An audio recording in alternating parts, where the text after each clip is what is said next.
Police Regional Office 4B. Major Calyawen, magandang hapon at welcome sa Sumbong New Action agad. Yes, ma'am. Isang mainit na pagbati po sa ating mga kapita-pitagang mga hosts at sa lahat din po ng ating mga masusugid na kasangbahay at taga-subaybay sa ating programang Sumbong New Action agad.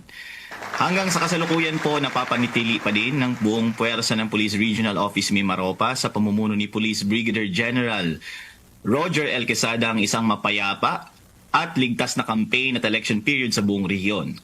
Base po sa pinakahuling datos mula sa aming Regional Investigation and Detective Management Division at Regional Election Monitoring Action Center, wala pa din pong naitatalang anumang election-related incidents sa buong Mimaropa. Patunay sa epektibong pagpapatupad ng ating mga proactive security measures.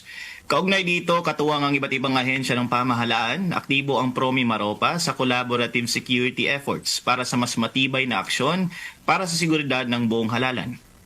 Kabilang po dito ay ang paglalatag natin ng synchronized COMELEC checkpoints upang ipatupad ang election gun ban at iba pang mga preemptive measures sa layuning tiyakin ang ligtas at maayos na halalan sa bawat lalawigan ng rehiyon. Bukod dito, higit sa 5,000 mga kapulisan ng Mimaropa, katambal ang puwersa ng Armed Forces of the Philippines at Philippine Coast Guard ang idineploy sa iba't ibang probinsya at lungsod upang masiguro ang seguridad sa higit sa 1,500 mga polling precincts sa buong rehiyon. Nais ko rin pong ipabalita na mula Enero nitong taon hanggang sa kasalukuyan, patuloy ang pagbuti ng pangkalahatang peace and order sa situation sa buong Mimaropa. Sa aming pinakahuling tala, bumaba ng 30.85% ang crime volume sa buong rehiyon kumpara sa parehas na panahon sa nakalipas na taon.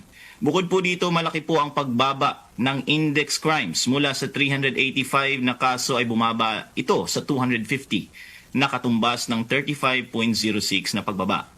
Ang mga numerong ito ay malinaw na patunay lamang sa epektibong mga programa at inisyatibong pinapatupad ng Pro Mimaropa sa pagpapanatili ng kapayapaan at kaayusan sa buong rehiyon. Subalit ang lahat ng ito ay hindi magiging posible kung wala ang tuloy-tuloy na suporta at pakikisa ng lokal na pamahalaan ng ating mga kababayan.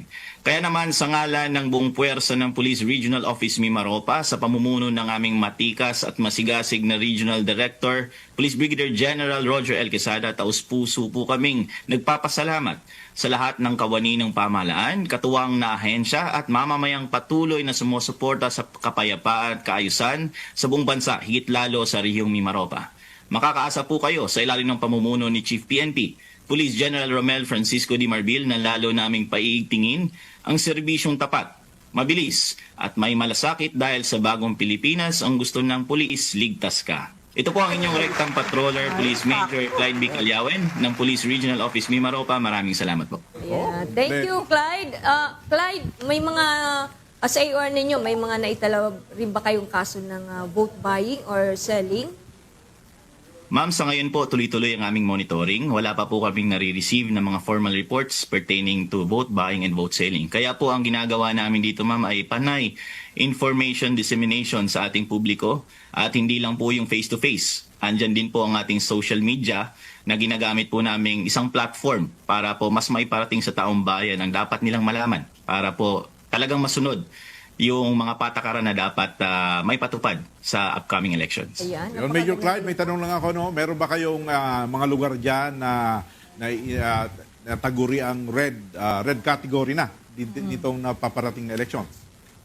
Sa ngayon po, sir, ay wala po kaming lugar dito na napapabilang sa red categories. Mas marami po sa amin dito ang green, Ayun. nasa green category. Kaya po talagang yan ang pilit naming mini-maintain na sana tuloy-tuloy yung pagiging election-related incident status ng Pro Mimaropa, ng Mimaropa region, katulad na lamang po ng 2022 national elections. Oh. Okay.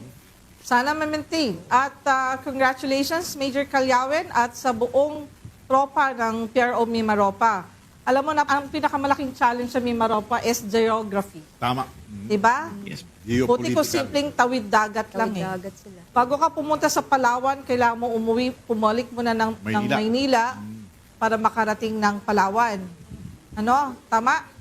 So yung Yes, ma'am. pag-maintain Yes, ma'am. na yun at still green pa rin ang kanilang situation doon at walang red area pagdating sa election, that's a very, very good accomplishment. Congratulations to Sir Quesada and to the whole of Mimaropa.